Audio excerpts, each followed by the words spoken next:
As the NBA offseason hits a lull, the wait continues as LeBron James has still not decided where he's going to play in 2026. However, the Heat's newest superstar, Giannis Antetokounmpo, says he's not recruiting James to be his teammate. Take a listen.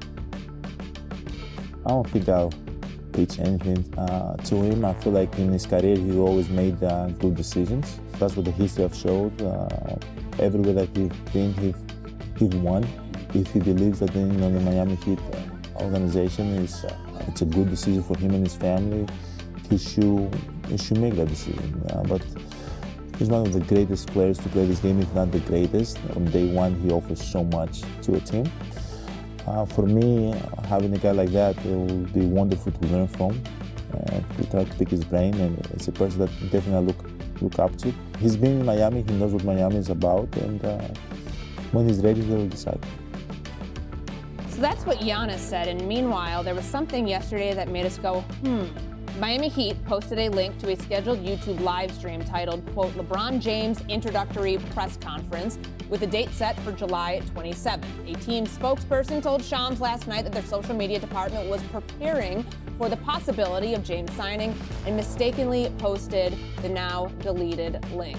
Kirk back with us, Evan Cohen here as well. So Evan, let's get to the Giannis of it all, because you heard him there. He said he's not going to be pitching LeBron James, but should he be pitching LeBron to come to Miami to play with him? Well, just because it happened in the past, in this case, doesn't mean it's going to happen again in the future. So if we remember back to 2010, when LeBron James went to the Miami Heat by way of sign and trade, along with Chris Bosh, and of course Dwayne Wade re-signed there, there were these rumors, whether it's true or not, of he was annoyed that Derrick Rose was not recruiting him to the Chicago Bulls. Remember at the All-Star game, Eastern Conference All-Stars get introduced, and LeBron James and Dwight Howard and others are dancing, and D Rose is just standing there. I mean, it was awkward to begin with. Yes, Nobody should be agree. dancing that, but totally I agree. I don't know that LeBron needs that today, 16 years later, like he did then. And I also think Giannis has made it pretty clear that he wants LeBron James on the team. Also, let's just think about this logically. At this point, would Miami be going after LeBron if Giannis didn't want him? Like, I believe there's a reason San Antonio is not going after LeBron James. I personally believe, my belief, is that Victor Wembanyama likely wants to do this, quote unquote, on his own with Steph Castle and Dylan Harper, and has probably told the San Antonio Spurs, let's not do that. Let's do it this way. Giannis hasn't done that. There's no way that Pat Riley and Eric Spoelstra and the entire organization is going after LeBron without the blessing of Giannis. So I think LeBron is smart enough to know that, and that's the recruitment, that they're going after him in the first place. No, Giannis doesn't have to call every single day or send voice notes to Rich Paul, as Shams Charania reported. That doesn't need to happen. LeBron knows. Kirk, how do you see it? Should LeBron be pitching him?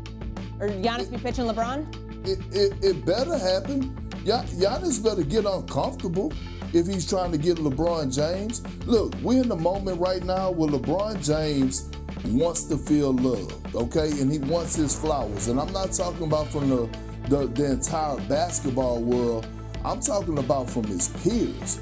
We're talking about Giannis Antetokounmpo, one of the greatest power forwards to ever play the game of basketball. Steph Curry has made his pitch and picked up the phone and called LeBron James. Giannis is on the clock, by the way. Pat Riley just said, I don't have time to wait. Pat Riley is 80 years old, I believe 80 or 81 years of age. He's trying to win now. He brought Giannis in to win the NBA championship. When Pat Riley lands his big whale or his big fish, Shaquille O'Neal, LeBron James, Chris Bosh, whoever it may be in the past, they delivered in great fashion. He didn't bring Giannis down here to wiggle his toes in the sand. Giannis has to get uncomfortable, put his pride aside, pick that damn phone up, and call LeBron James. Like, this is to that point now. Like, we can't hear the reports of Tyrese Maxey and Jaylen Brown and VJ Edgecombe. All of these guys are making a pitch and picking up the phone. Like, Giannis better do his damn job. Because the one thing that the Miami Heat is missing is they're missing a guy that could be a facilitator and be that floor general. Well, LeBron James is that missing piece. You put LeBron on that squad, they instantly become title contenders, legit title contenders. Without LeBron James on the Miami Heat, they still a year away. Pat Riley not trying to wait, and Giannis shouldn't be trying to wait either. You don't waste these type of moments. You don't have regrets.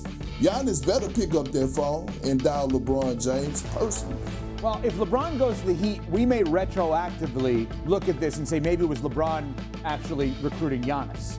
Because we're assuming right now that Giannis needs to recruit LeBron. If you're of the belief that LeBron has no idea where he's going, okay, well then that doesn't work. If you believe that LeBron has known where he's going the entire time and hasn't announced it yet, and then it's Miami, well, LeBron James knows way more about playing for the Heat organization than Giannis does. I don't buy the fact that Giannis has to recruit him at all. But Perk, you said something I wanted to follow up on. You said LeBron at this point needs the love from his peers, like it's important for him for Tyrese Maxey to call him 20-some-odd years into his career at 41 years old? Well, if that's the case, then this whole thing is just about attention. And I want to believe it's not, that it's just about the best basketball and life fit, but you played with the man, you played in the league, you're telling me that this whole thing is just about him getting love from his peers? No, but Evan, this love that he should be getting from his peers is earned. We're talking about arguably the greatest player to ever play basketball. If this was Michael Jeffrey Jordan in this situation, you know how many people would be picking up the phone to call him his peers? If this was Kobe Bryant in this situation, you know how many people would be picking up the phone to call him? Like, we're talking about real greatness. It's certain players that you would die to share a locker room with. It's certain players, and listen, when you talk about a guy, I call myself a basketball groupie. When you look at the list of the Hall of Famers that I played with, Gary Payton, Shaquille O'Neal, Kevin Garnett, Kevin Durant, Russell Westbrook, and I still have regrets that I still wasn't able to share the floor with Steph Curry. And I actually had an opportunity to do so. So again, when you have a guy at LeBron, far as LeBron's stature, you got to do everything in your power. Why wouldn't Giannis want to share the floor with LeBron James? Or why wouldn't these guys around the league want to have a moment where they look back once they retire and say, man, I played with LeBron James, when they could tell their children and grandchildren about stories about being in the locker room with LeBron James? Let me give you a quick story. Rajon Rondo, my good brother, a guy I won the championship with, one of the smartest basketball minds I ever been around. When you watch Rajon Rondo and you listen to him, by the way, I believe he's the only player to win a championship with the Celtics and the Lakers. But when you hear him talk about, when he does interviews and you hear him talk and speak on former players, yes, he shows his former teammates. He shows a lot of love to his 2008 teammates, Paul Pierce, KG, the list goes on. But when he talk about LeBron James and his experience sharing a locker room with LeBron James, matter of fact, he's on record saying, man, that man moved like the president. That's what he said. It's like being on the team with the president. That's how it is sharing a locker room with him. I shared a locker room with him for 2 years of my career, and I've never experienced nothing like that in my entire life. Those are moments that you can't get back. Yeah, and I mean, we have to keep that same energy with all players, and to a degree, because we do give some people a pass saying, oh, well, they don't need, like Jason Tatum and Jaylen Brown in that whole situation. If he really wanted him there, he could have spoken up. He decided not to. He said, I don't want to be part of that process. Giannis, in the way that he spoke in that statement,